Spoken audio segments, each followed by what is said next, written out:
Hey guys, welcome back to another Architecture Real Talk. So today's topic is pretty much building off of where we left off last time. Last time we had a candidate of a student that is trying to decide between multiple universities, looking at architectural program, and someone with a similar walk of life is now right about to graduate from University of Arkansas. Now, he has a different predicament. He's looking at what is the workplace like. He's looking at whether he should be applying at a small or a large firm. Now, he's also looking at probably office culture, things that he's not aware of when he's on the outside. He wants us to elaborate on what is the difference between the real world versus what you find in education. So let's go ahead and take a deep dive into that. So the first thing I want to address is the workplace versus studio. We talked about a little bit more of this when it came to real world application versus how studio is different. And when it comes to the reality of what you look at in the workplace, it's really up to the description of your job. Sometimes you might fall under design or you might fall under production. Nonetheless, wherever you go, your architectural firm that you're going to work for has a niche inside the field of architecture.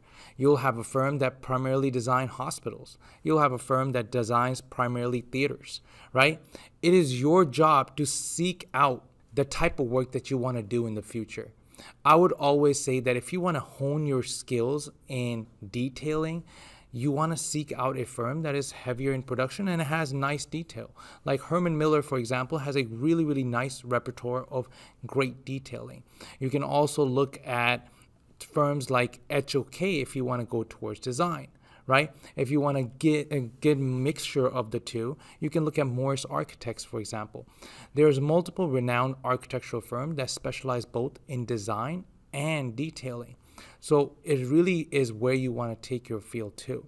Now, a lot of times you're there to gain hours early on to become a licensed architect. It takes about 2.5 or 3 years to gain that level of experience.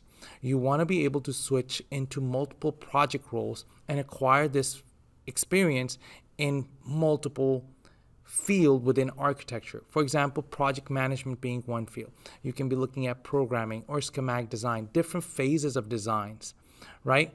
So when it comes to workplace, it is primarily where you want to go, where your goal is. If you aspire to do houses in the future, then you want to work for a residential firm or a multifamily firm.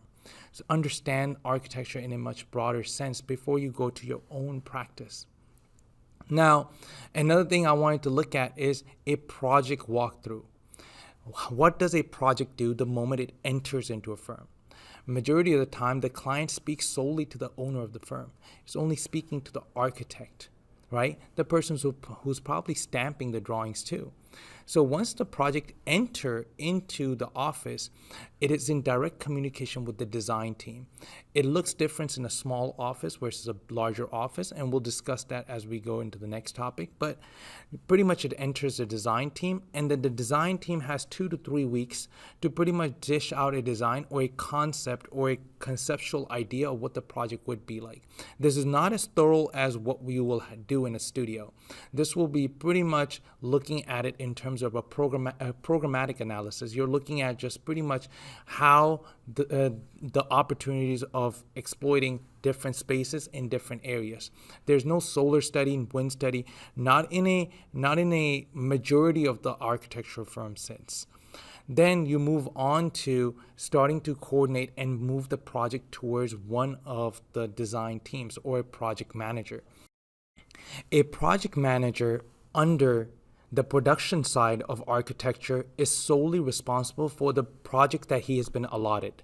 So for example, the architect have approved the design and now has shifted the project towards the project manager. He could be in charge of 2 or 3 several different projects, but he or she is the one that is most responsible for how the project will be at the end. Now, underneath the project manager, you will have a job captain. The job captain's responsibility is internal. He's or she is pretty much looking at how the project will be internally resolved, how the architectural drawings will coordinate with the consultant drawings.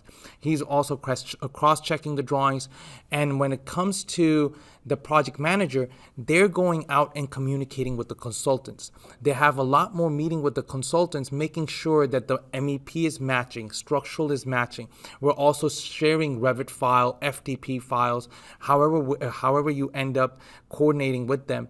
You are communicating your drawings with them, and you let their design mesh with yours. And the better the project manager is, the easier it is to realize the project when it comes to coordination. Along with that, the job captain has several drafters under him. That's where you will primarily start. And the drafter is responsible for picking up red lines in the beginning, and eventually moves on to produce their own drawings. So, and in that learning process, you're also learning the role of what the job captain is, which is to become in charge of your own project eventually in the near future. It takes about 2 or 3 years where you can become a job captain, and about another 2-3 years, about 7 years in total, or 5 to 6 years, as you can become a fully realized project manager. Now, that's at a small firm. Now, as you progress in your field, you will have to look at whether you become more of a designer, and this is probably occupied by those creative individuals.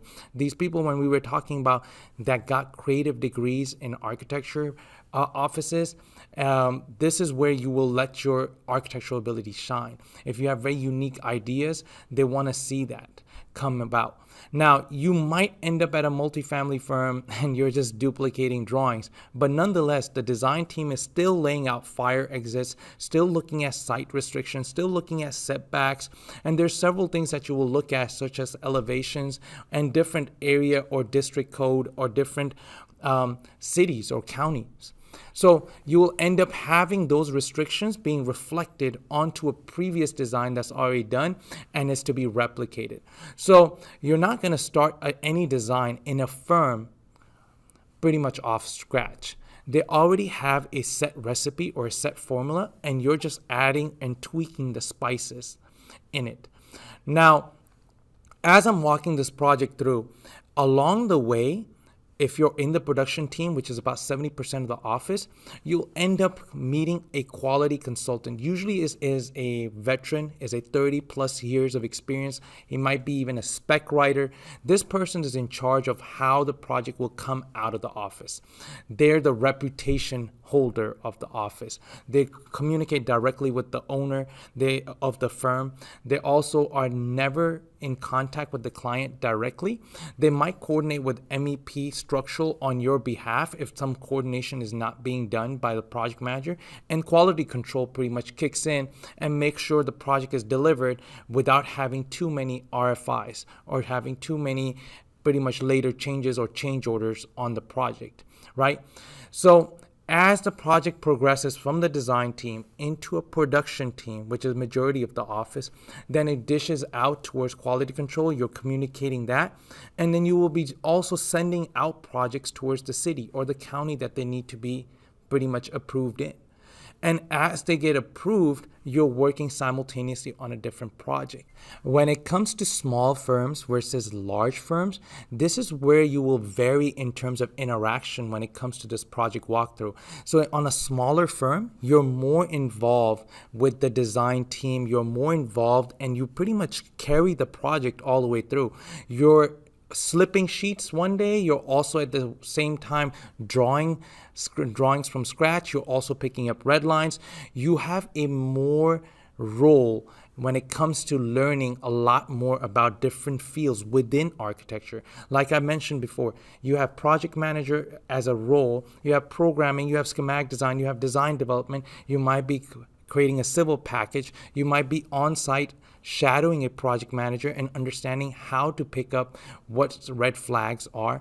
You might be photographing the site, right? All of this documentation is more hands-on whenever you go into a smaller firm. On a larger firm, every one of these subsets become more and more minute. You become specialized and niched into one role. So my early pet peeve is pick a smaller office to start from. And as you become more honed with that type of construction, let's say you got into a multifamily. I started at a multifamily firm. And I became very accustomed to wood frame, 3-story, 4-story construction. I also got very accustomed to podium, which is like a concrete first floor, and then wood framing above.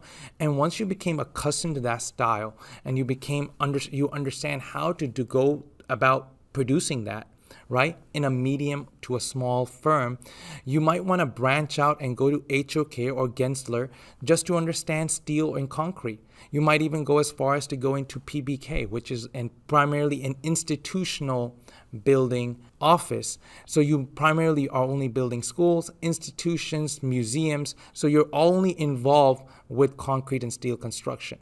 So you want to vary your skill set and understand what you want to get out of the job. A lot of time you get into a job or you get into this career thinking, hey, I'm there for the employer. Well, that's true, but you're also there to hone your skill set, right?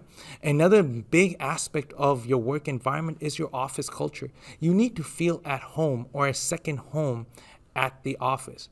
It is not as rigorous, or there are pressures and deadlines, but it's not as rigorous as studios should be. You should have a better work-life balance. You shouldn't be pulling all-nighters at the office, and that's not the right office. You should be looking at maybe 50, 60 hours a week at tops, but the stronger or the larger the firms are, the more reputable the firms are, the more demanding they are. For example, HOK also pays overtime despite being salaried. So understand your role, understand that starting at a smaller firm is more beneficial. Understand you have to accumulate certain level of experience because you're moving eventually towards licensures. You're moving towards becoming an architect yourself, right? And a lot of time, the pressure that comes inside the firm, you have to understand, has to be resolved with meetings. It has to have an understanding that your project manager early on will face a lot of extrinsic pressure from the client. I need this by this date. I want to move into construction. I need to open this building. I need to open this restaurant. We need to be making revenue. I can't wait any longer on this project. And that pressure becomes internal when it comes to your job captain and it comes to you. So you have to understand that if you're asked to work a Saturday, it is inherent that the team needs your help. With that said, it is upon you to find a work-life balance. It is upon you to figure out whether you can fit into a role there. Lastly, what I want you to understand is you're going to be doing this for the next 40, 50 years to come.